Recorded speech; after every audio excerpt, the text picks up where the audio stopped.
بسم الله الرحمن الرحيم. الحمد لله رب العالمين، وأشهد أن لا إله إلا الله وحده لا شريك له، وأشهد أن محمدا عبده ورسوله صلى الله وسلم عليه وعلى آله وأصحابه أجمعين. اللهم لا علم لنا إلا ما علمتنا، اللهم علمنا ما ينفعنا وزدنا علما. معاشر المستمعين الكرام، لا نزال في باب ما جاء في السحر، وقد أورد بعض الآيات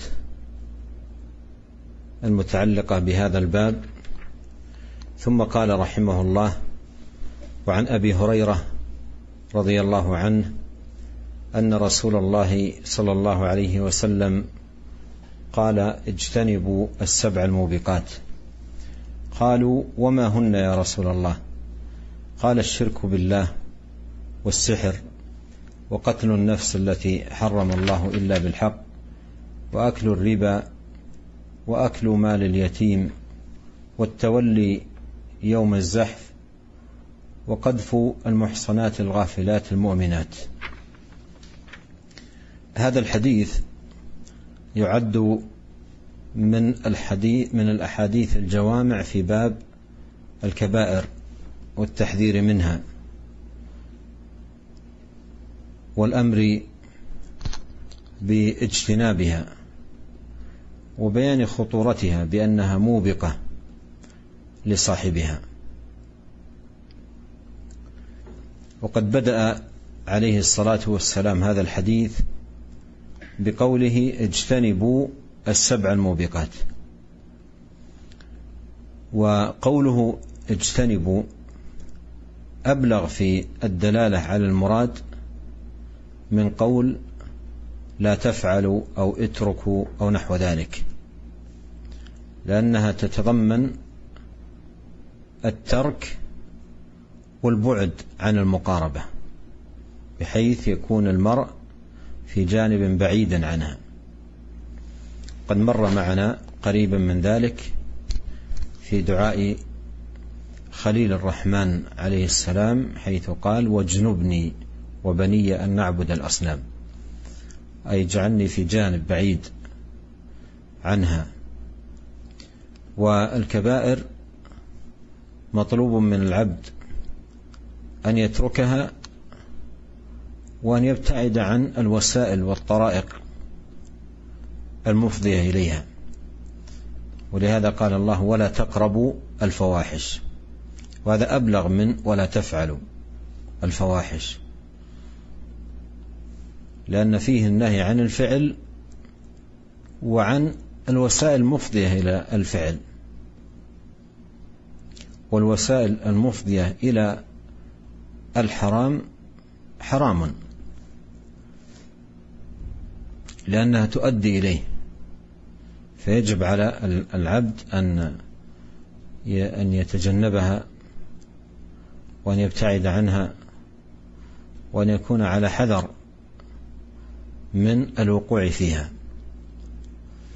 وقوله الموبقات، سميت الكبائر كما في هذا الحديث موبقات لأنها تهلك فاعلها.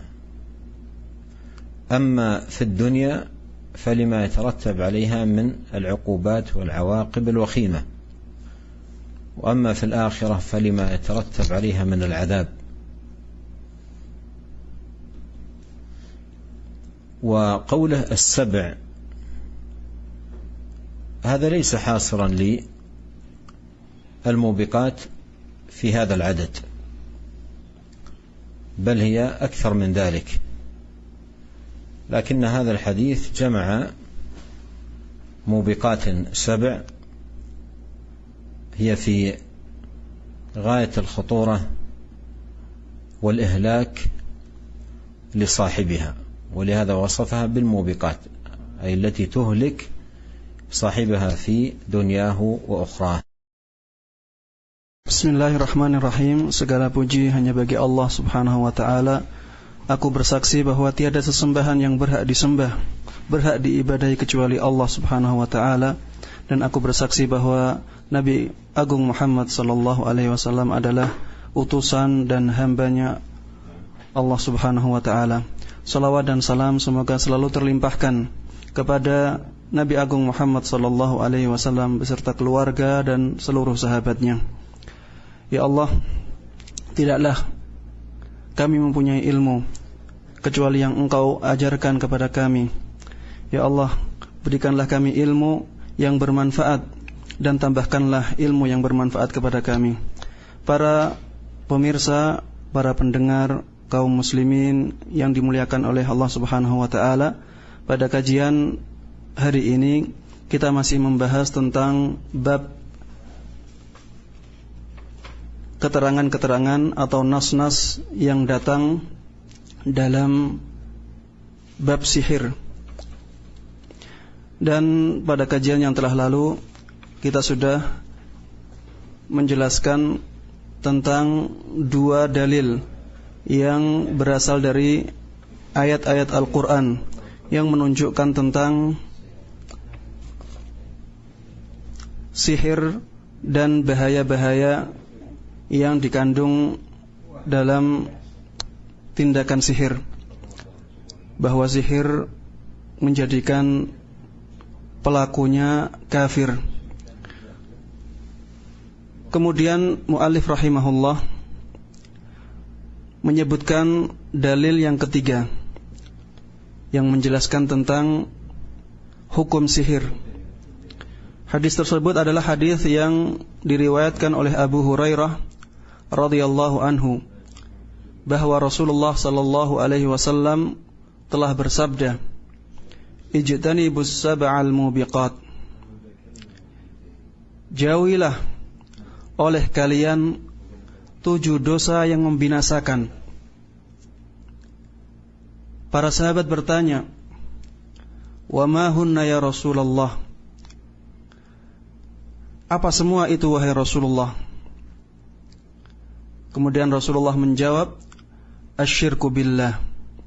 Yang pertama adalah melakukan kesyirikan terhadap Allah. Was-sihr, dan yang kedua adalah sihir. Wa qatlun nafsil lati harramallahu illa bil haqq. Yang ketiga adalah membunuh jiwa yang diharamkan oleh Allah Subhanahu wa taala. Wa aklur riba. Yang keempat adalah memakan harta riba. Wa aklu malil yatim. Yang kelima adalah memakan harta anak yatim. Wattawalli yaumaz zahf. Yang keenam adalah kabur saat perang sedang berkecamuk, melarikan diri dari perang. Dan yang terakhir, wa qadful muhsanatil ghafilatil mu'minat, menuduh zina terhadap perempuan yang suci. Inilah 7 dosa besar yang disebutkan oleh Rasulullah sallallahu alaihi wasallam dalam hadis yang sangat agung ini. Hadis ini, para pendengar, para pemirsa dan kaum muslimin dimanapun Anda berada, hadis ini termasuk hadis yang mencakup dosa-dosa besar. Termasuk hadis yang paling mencakup dosa-dosa besar. Di sini Rasulullah sallallahu alaihi wasallam menyebutkan 7 dosa besar. Dan maksud dari hadis ini adalah agar kita waspada dari dosa-dosa besar tersebut. Kita harus menjauhi dosa-dosa besar tersebut karena bahayanya sangat besar. Rasulullah sallallahu alaihi wasallam di dalam hadis ini mengatakan, "Ijtanibu," jauhilah oleh kalian.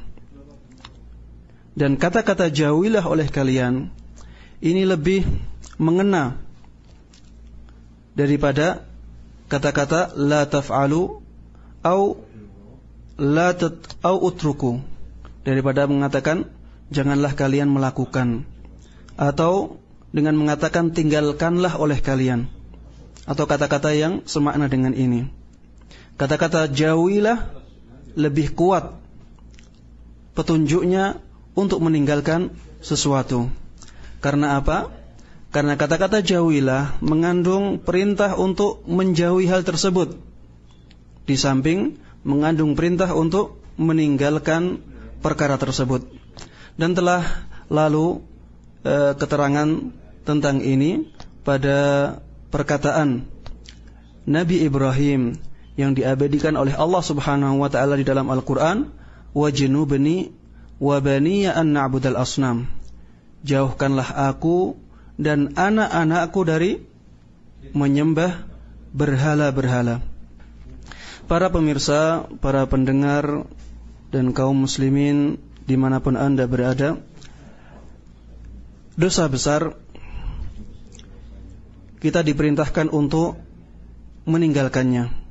Kita diperintahkan untuk menjauhinya. Begitu pula kita diperintahkan untuk menjauhi sarana-sarana yang dapat menjerumuskan kita atau mengantarkan kita ke dalam dosa-dosa besar tersebut. Makanya Allah Subhanahu wa taala di dalam Al-Qur'an berfirman, "Wala taqrabul fawahish." Janganlah kalian mendekati perbuatan-perbuatan keji. Karena di dalam perintah untuk meninggalkan sesuatu itu mengandung perintah untuk meninggalkan sarana-sarana yang mengantarkan kepada sesuatu yang tercela tersebut. Karena sarana yang mengantarkan seseorang kepada sesuatu yang haram itu juga diharamkan. Karena apa? Karena sarana tersebut akan mengantarkan seseorang kepada sesuatu yang diharamkan. Makanya di samping kita diwajibkan untuk meninggalkan perbuatan yang dilarang oleh syariat, kita juga diperintahkan untuk meninggalkan sarana-sarana yang dapat mengantarkan seseorang kepada sesuatu yang dilarang oleh syariat. Kemudian Rasulullah SAW di dalam hadis ini menyebutkan bahwa al-kabair atau dosa besar disebut juga dengan al-mubiqat, yaitu sesuatu yang membinasakan. Kenapa dosa besar disebut al-mubiqat, disebut sesuatu yang membinasakan? Karena dosa besar sangat merugikan orang yang melakukannya, baik di dunia ini maupun di akhirat nanti. Di dunia orang tersebut menjadi hina, di akhirat nanti juga dia akan diancam dengan siksaan-siksaan dari Allah Subhanahu wa taala. Kemudian di dalam hadis ini Rasulullah SAW menyebutkan kata as-sab', yaitu 7. Jauhilah oleh kalian 7 hal yang membinasakan. Kata-kata Rasulullah 7 ini bukan berarti bahwa dosa besar hanya berjumlah 7 saja. Namun kenapa Rasulullah SAW menyebutkan kata 7? Karena dosa besar yang jumlahnya 7 ini sangat berat hukumannya, sangat besar dosanya di sisi Allah Subhanahu wa ta'ala. Dan sebenarnya dosa besar lebih dari 7, sebagaimana disebutkan dalam banyak hadis yang lain. قالوا وما هن يا رسول الله. هذا يدل على أن الصحابة لما سمعوا النبي يأمر باجتناب السبع الموبقات أدركوا خطورتهن فسألوا هذا السؤال وما هن يا رسول الله. وهذا السؤال مبني على أساس لا بد أن نعرفه في هذا الباب، وهو أن المسلم مطلوب منه أن يعرف الباطل حتى يجتنبه. ولهذا قالوا وما هن. هذا السؤال مبني على رغبة في معرفة هذه الموبقات من أجل اجتنابها. وهذا يفيد أن من لا يعرف الباطل قد يقع فيه بسبب عدم معرفته به أو بخطورته. ولهذا قيل قديما كيف يتقي من لا يدري ما يتقي. Kemudian di dalam hadis ini disebutkan para sahabat bertanya kepada Rasulullah sallallahu alaihi wasallam, "Wa ma hunna ya Rasulullah?" Apakah itu semua wahai Rasulullah sallallahu alaihi wasallam? Pertanyaan dari para sahabat ini menunjukkan bahwa para sahabat ketika mendengar sabda Rasulullah sallallahu alaihi wasallam, jauhilah oleh kalian 7 hal yang membinasakan, mereka memahami perkataan Rasulullah sallallahu alaihi wasallam ini bahwa 7 hal tersebut mengandung bahaya yang sangat besar bagi mereka. Dan pertanyaan ini menunjukkan satu kaidah yang sangat penting di dalam bab ini, bahwa seorang muslim seharusnya mengetahui kebatilan agar dia bisa menjauhi kebatilan tersebut. Dan ini juga menunjukkan bahwa ketika seseorang tidak mengetahui kebatilan, maka bisa jadi dia jatuh ke dalam kebatilan tersebut tanpa dia sadari. Dalam sebuah pepatah Arab mengatakan bagaimana seseorang akan selamat dari sesuatu yang tidak dia ketahui. قال الشرك بالله، وهذا بدأ به النبي عليه الصلاة والسلام 7 الموبقات لأنه أخطرها وأعظمها. ولهذا لما سئل عليه الصلاة والسلام أي الذنب أعظم، قال أن تجعل لله ندا وهو خلقك. فالشرك هو أعظم الذنوب، وهو تسوية غير الله بالله في شيء من حقوقه وخصائصه، كان يدعو المرء غير الله، أو يستغيث بغير الله، أو يذبح لغير الله، أو يصرف شيئا من العبادة لغير الله. قد قال الله تعالى: قل إن صلاتي ونسكي ومحياي ومماتي لله رب العالمين. فمن صرف شيئا من حقوق الله لغيره فقد أشرك، ويكون بذلك مرتكبا لأعظم الموبقات وأكبرها. قال: والسحر، وذكره عقب موبقة الشرك، مما يدل على خطورة الشرك، مما يدل على خطورة السحر وأنه قرين الشرك.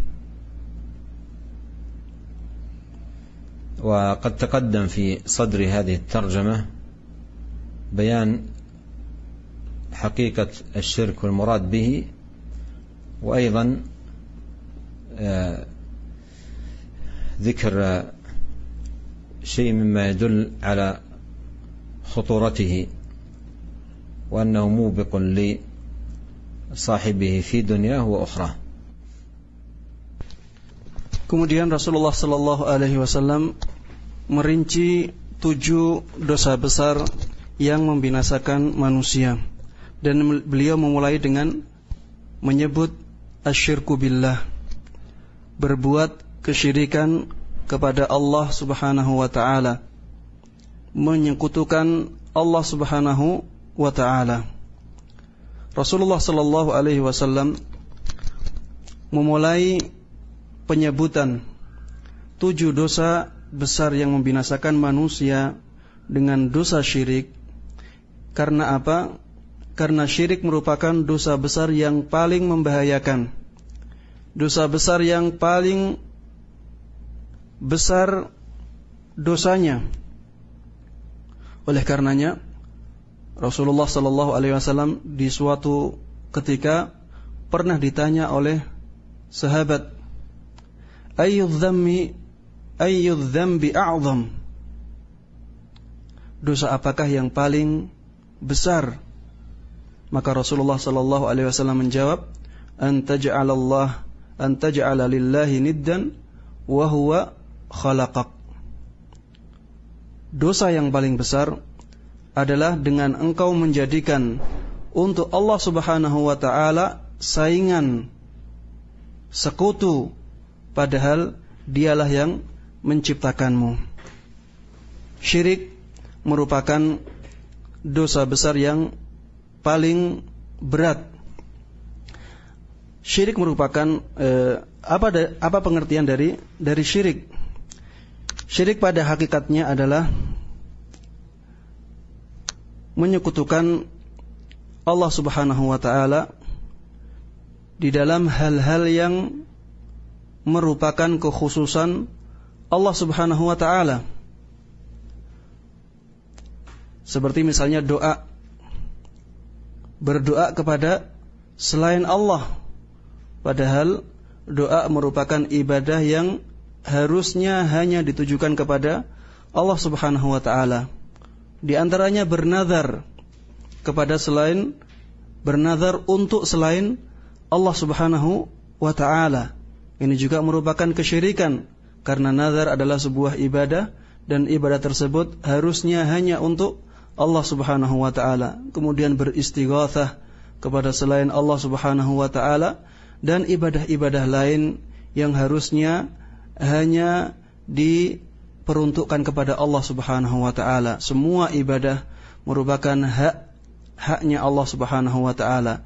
Apabila kita memalingkan hak ini kepada selain Allah Subhanahu wa ta'ala, maka kita telah terjatuh ke dalam kesyirikan.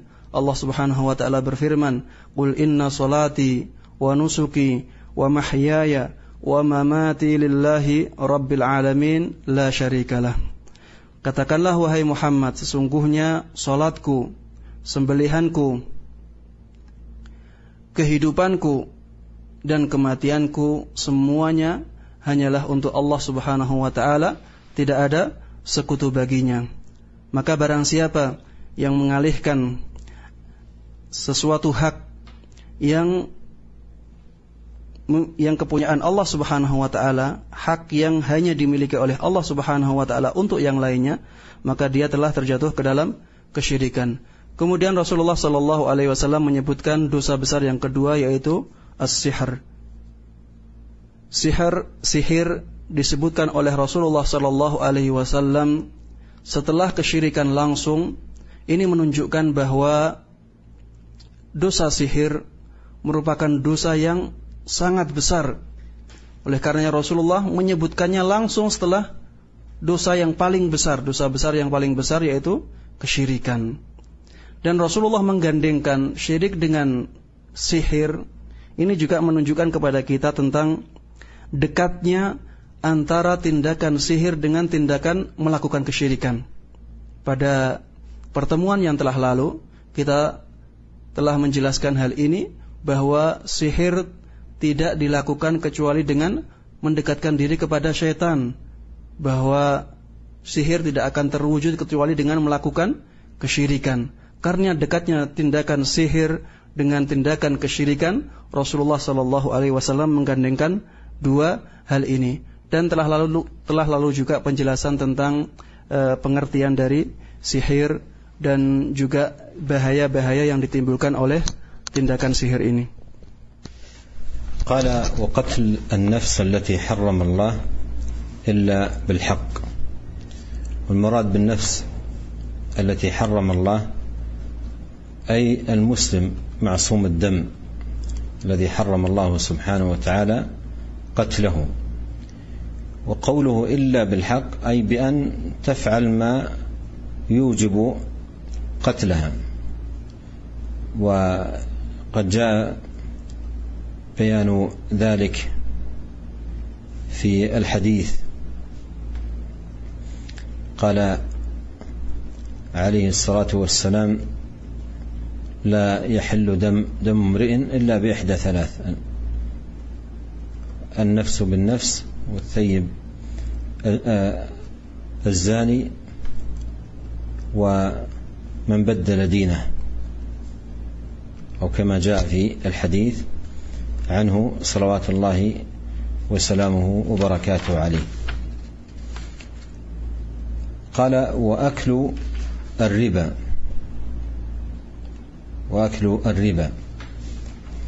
والربا من الموبقات الخطيرة، بل قال الله سبحانه: الذين يأكلون الربا لا يقومون إلا كما يقوم الذي يتخبطه الشيطان من المس. وقال جل وعلا: وأحل الله البيع وحرم الربا.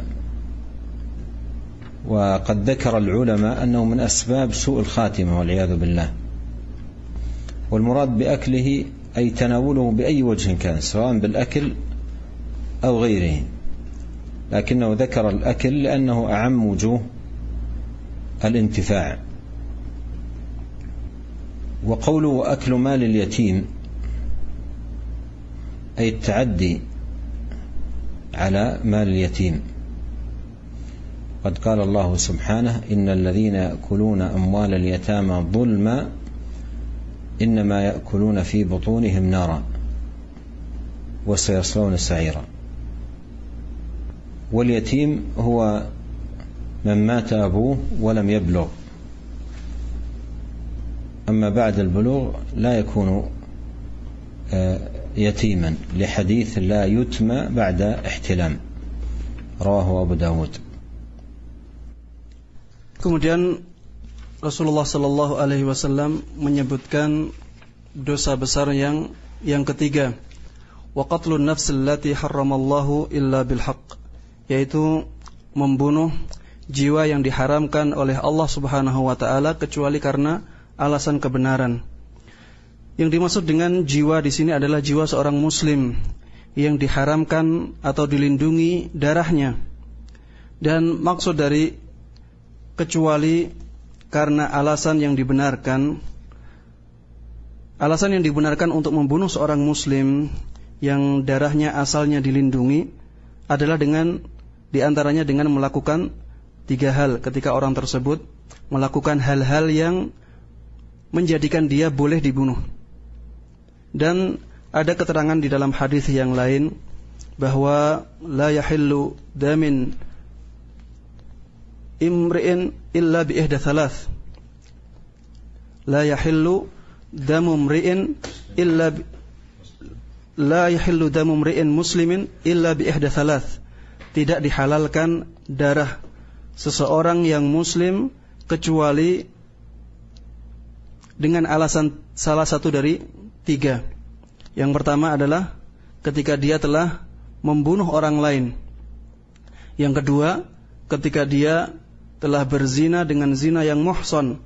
Dan yang ketiga adalah ketika dia telah mengganti agamanya.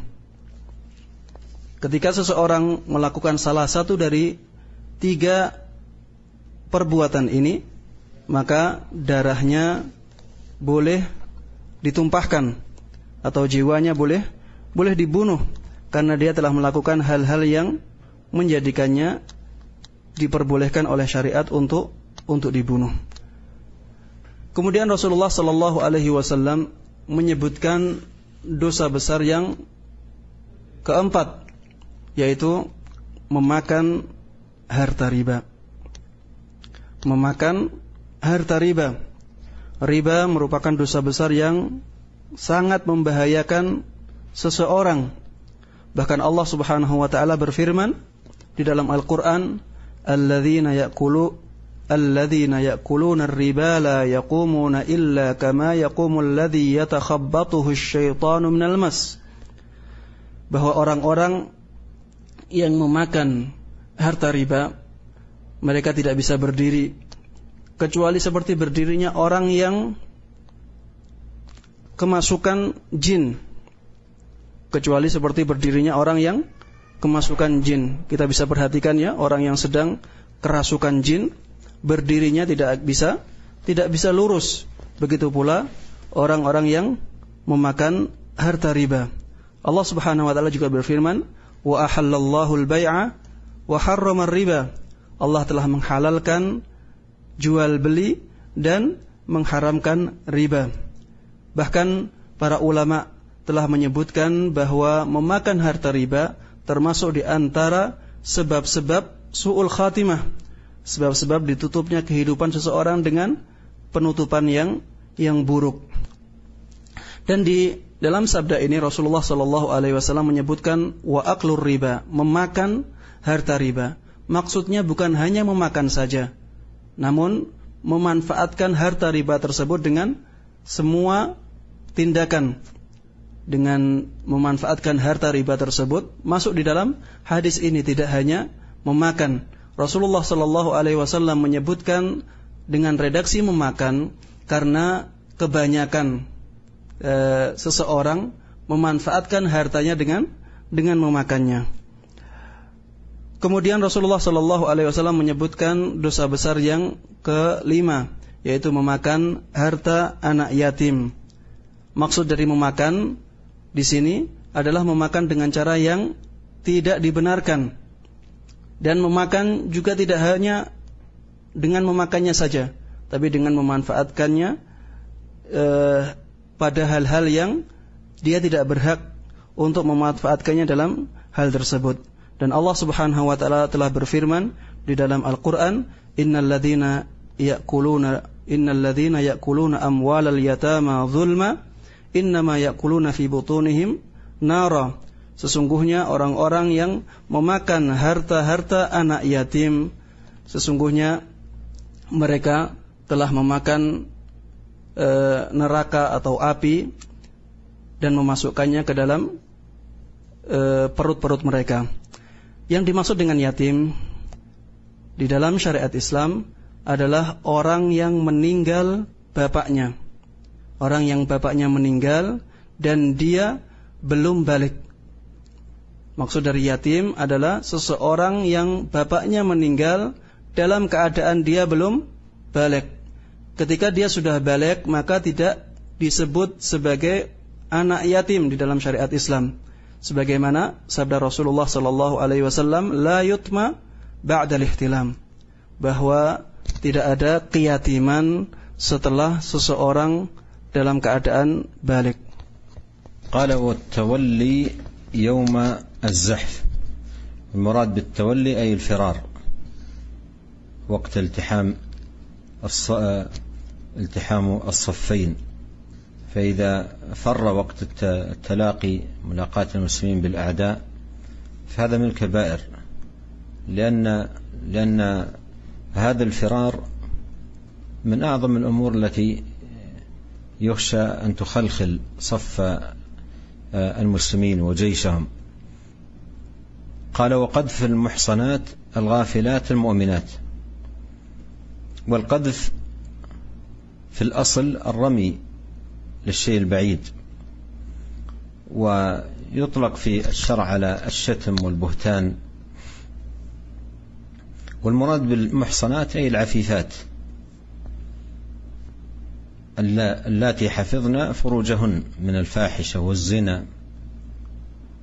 وقوله الغافلات أي عن ما رمين به من فاحشة، فالمراد بالغافلات هي البريئات من الشيء الذي رمين به. والمؤمنات فيها من كنا على هذا الوصف والإيمان بالله والمحافظة على طاعته سبحانه وتعالى. وهذا فيه أن القذف من كبائر الذنوب. الحاصل أن هذا الحديث أورده المصنف لأن النبي عليه الصلاة والسلام عد من جملة الكبائر السحر، وذكره في الرتبة التي تلي الشرك مباشرة. Kemudian Rasulullah sallallahu alaihi wasallam menyebutkan dosa besar yang keenam, wattawalli yaumaz zahaf, yaitu kabur saat perang sedang berkecamuk, lari ketika kaum muslimin sedang melakukan peperangan menghadapi musuhnya. Ini termasuk dosa yang sangat besar ya. Ini termasuk di antara dosa-dosa besar, karena tindakan ini, yaitu tindakan melarikan diri dari barisan kaum muslimin, memiliki bahaya, mendatangkan bahaya yang sangat besar bagi kaum muslimin. Karena larinya dia dari barisannya akan menjadikan yang lari juga tergoda untuk melakukan hal yang sama. Dengan begitu barisan kaum muslimin akan menjadi lemah dan akhirnya dikalahkan oleh musuh. Karena bahayanya yang sangat besar ini, dia menjadi termasuk dosa besar. Kemudian Rasulullah sallallahu alaihi wasallam menyebutkan dosa besar yang terakhir di dalam hadis ini, yaitu wa qadhful muhsanatil ghafilatil mu'minat, yaitu menuduh zina seseorang perempuan yang mukmin, yang suci, yang jauh dari perbuatan zina dan perbuatan-perbuatan yang tercela. Di sini Rasulullah sallallahu alaihi wasallam menyebutkan beberapa sifat. Yang pertama, qadhf. Qadhf dalam bahasa Arab adalah melempar dari jauh. Kemudian yang dilempar tersebut al-muhsanat, perempuan yang menjaga dirinya dari tindakan-tindakan yang tercela, menjaga kehormatannya dari perbuatan zina.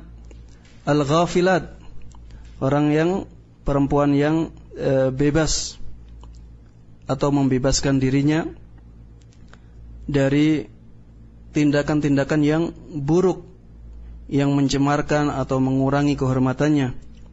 Al-mu'minat, perempuan yang mukmin, yang meyakini keberadaan Allah Subhanahu wa taala, meyakini keesaan Allah Subhanahu wa taala, dan giat melakukan ketaatan.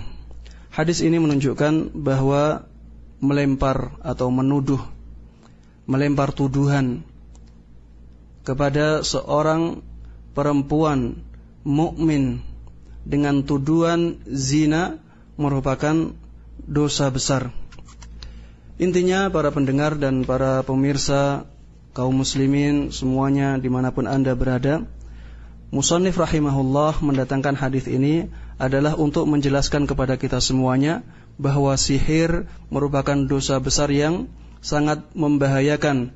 Apalagi Rasulullah di dalam hadis ini menyebutkan sihir setelah dosa besar yang paling besar, yaitu kesyirikan kepada Allah Subhanahu wa taala.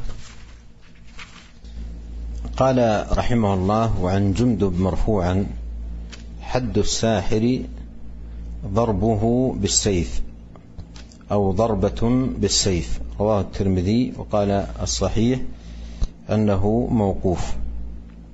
وهذا فيه أن الحكم في الساحر هو القتل، أن يضرب ضربة بالسيف يفصل فيها رأسه عن بدنه. وهذا قول جمهور أهل العلم أن هذا حكم الساحر، مثل مالك وأحمد وأبو حنيفة وغيرهم من أهل العلم، لهذا الحديث ولآثار عديدة عن الصحابة. ساق الشيخ رحمه الله تعالى شيئا منها. قال وفي صحيح البخاري عن بجالة ابن عبدة قال كتب عمر بن الخطاب أن اقتلوا كل ساحر وساحرة. وظاهر هذا الخبر أنه يقتل من غير استتابة، وبه قال جماعة من أهل العلم. ومن أهل العلم من قال إنه يستتاب، فإن تاب وإلا قتل.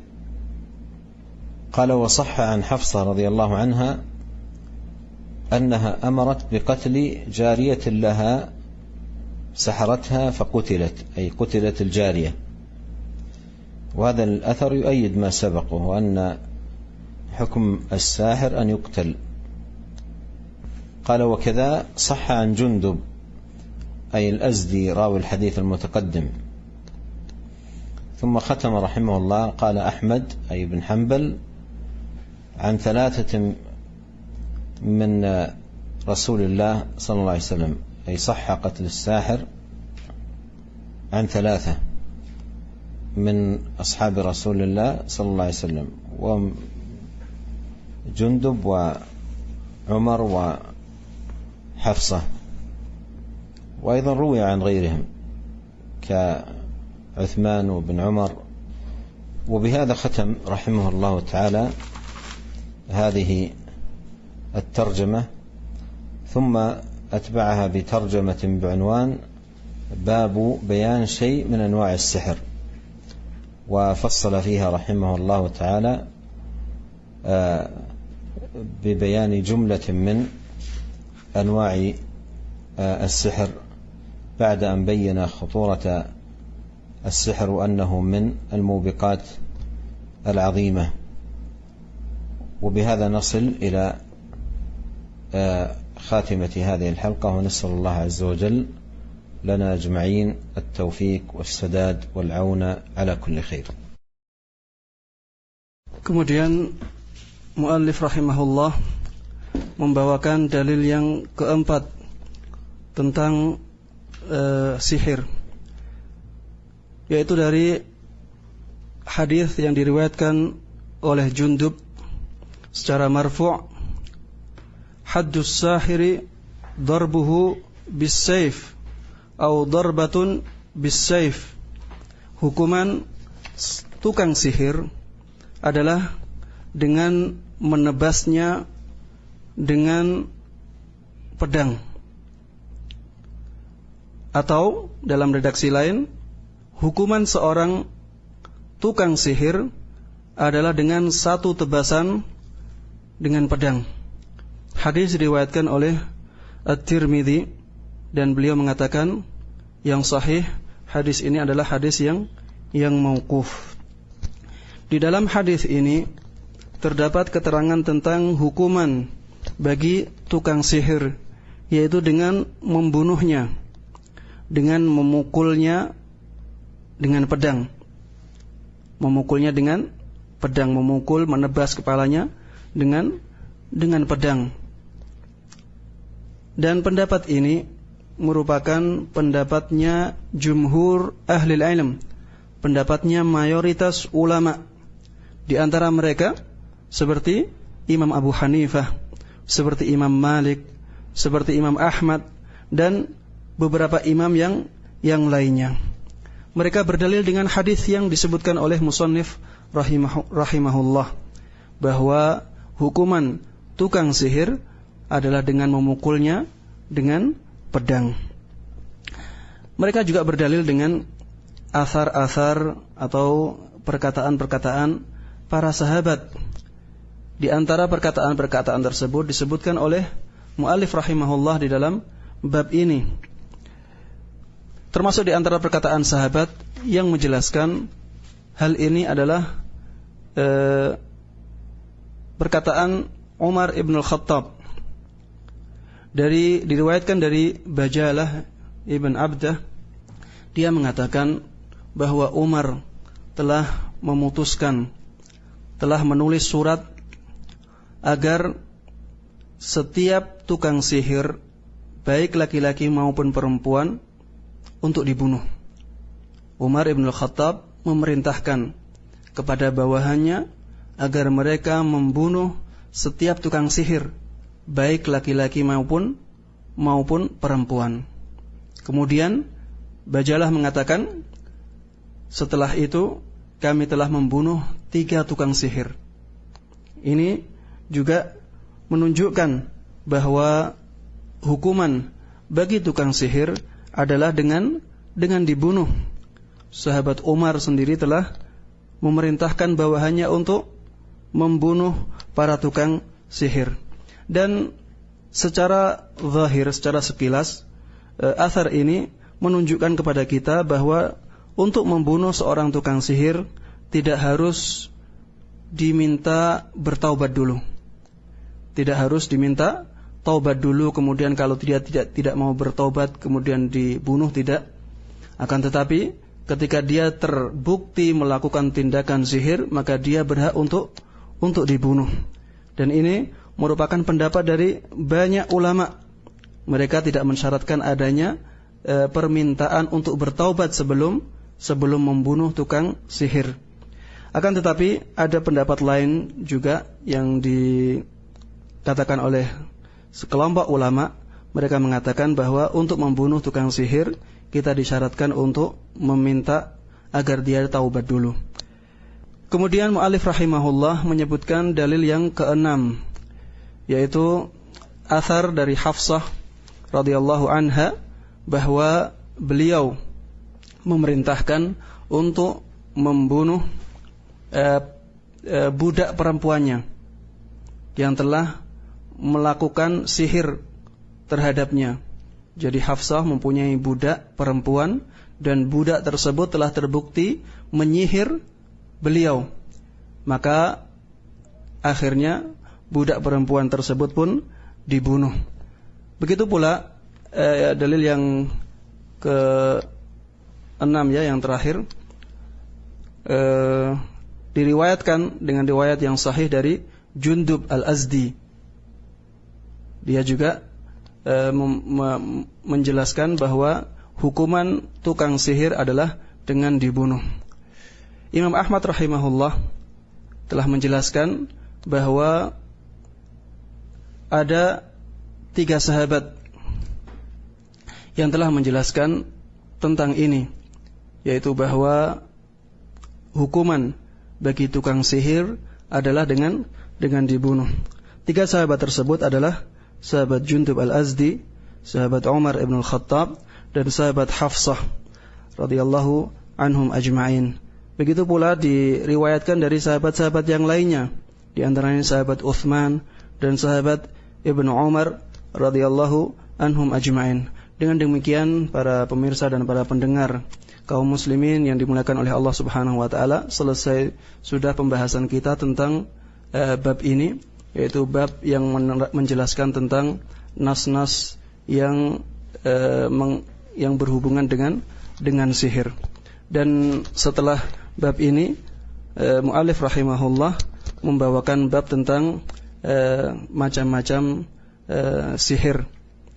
Kami memohon kepada Allah Subhanahu wa taala taufik. Kami memohon agar Allah Subhanahu wa taala memberikan kelurusan dalam amal-amal kita dan memberikan bantuan kepada kita, memberikan bantuan untuk melakukan ketaatan-ketaatan kepadanya.